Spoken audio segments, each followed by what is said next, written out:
ప్రజాబాహుల్యంలోకి జగన్మోహన్ రెడ్డి ఆ బెంగళూరు యలహంక ప్యాలెస్ ను వీడి ఆంధ్రాకి రావాలని, ఫుల్ టైం ఇక్కడ పాలిటిక్స్ లో ఉండాలని, తన పార్టీ కోసం, తన కార్యకర్తల కోసం, ప్రజల కోసం ఆయన పోరాడాలని మనస్ఫూర్తిగా ఇన్వైట్ చేస్తున్నాం, స్వాగతిస్తున్నాం, ప్రజాస్వామ్యబద్ధంగా ఆహ్వానిస్తున్నాం.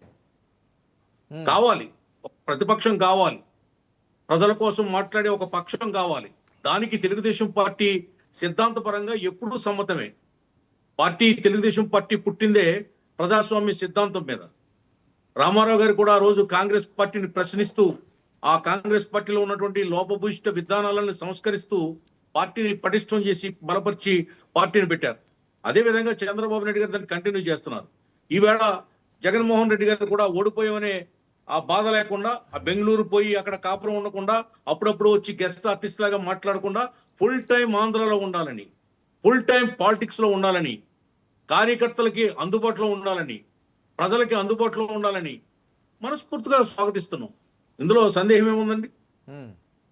ప్రజాస్వామ్య వాదులు మేము. ఆయన కావాలి, మాకు ఆయన ఉండాలి, ఇక్కడ ఆయన రావాలి. ఏముందండి ఇందులో?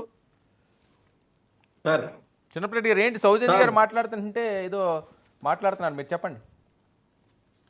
అదే సార్,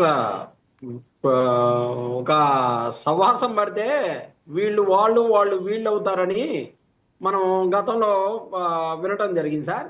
చంద్రబాబు నాయుడు గారితో సెయిల్ అయిన తర్వాత పవన్ కళ్యాణ్ గారు ఇచ్చిన హామీలను మర్చిపోవటం, లేకపోతే కుటుంబ పార్టీ కాదని చెప్పేసి కుటుంబానికి అవకాశాలు ఇవ్వటం, వీటన్నిటిని కూడా జనసేన సమర్థించుకునేటటువంటి పరిస్థితుల్లో మాట్లాడుతూ ఉంటే ఏదో నాగబాబు గారికి ఇది వర్తించదు అని చెప్పేసి అండర్లైన్ పెడతా ఉన్నారు. చంద్రబాబు నాయుడు గారు వర్తించదంటే అదొక అర్థం. పవన్ కళ్యాణ్ గారి సొంత రక్తం మంచుకొని పుట్టినటువంటి అన్నగారు ఆయన కుటుంబ సభ్యుడు కాకుండా పోతాడా? కుటుంబ పార్టీ కాకుండా పోతుందా జనసేన? ఒక ఆటో వాడికి నేను సీట్ ఇస్తాను కానీ కుటుంబ పార్టీ చేయనని చెప్పేసి పవన్ కళ్యాణ్ గారు చెప్పారు. ఇప్పుడు వీళ్ళు అన్నారు కదా, జనసేన వాళ్ళు చాలా సంబరపడతా ఉన్నాం ఆయన కష్టపడ్డన్నందుకు, ఆయనకి ఇచ్చినందుకని. ఒక ఆటో వాడికి ఇస్తే ఒక్క జనసేన కాదు, రాష్ట్రంలో అందరూ కూడా సంతోషపడతారు. వైఎస్ఆర్ కాంగ్రెస్ పార్టీ అదే చేసింది. ఒక లారీ డ్రైవర్కి ఎమ్మెల్యే సీట్ ఇచ్చామండి, ఒక లారీ డ్రైవర్కి ఎమ్మెల్యే సీట్ ఇచ్చాం. అది జగన్మోహన్ రెడ్డి గొప్పతనం. జగన్మోహన్ రెడ్డి గారు కుటుంబ పాలన లేకపోతే మేము చేయమని చెప్పేసి ఏమీ చెప్పలేదు కదా. ఇవాళ పవన్ కళ్యాణ్ గారు అన్న మాట తప్పినందుకు ఖచ్చితంగా ఆ మాట వెనక్కి తీసుకుంటున్నాం. మా అన్నకి ఇచ్చుకుంటే ఎందుకు, మా పెద్ద అన్నకి ఇచ్చుకుంటే ఎందుకు, మా తమ్ముడికి ఇచ్చుకుంటే ఎందుకు, ఎవరికి ఇచ్చుకుంటే అందుకని చెప్పేసి మాట్లాడవచ్చు. అది దాని గురించి మాట్లాడటం కోసం ఇందాక చెప్పాను సార్.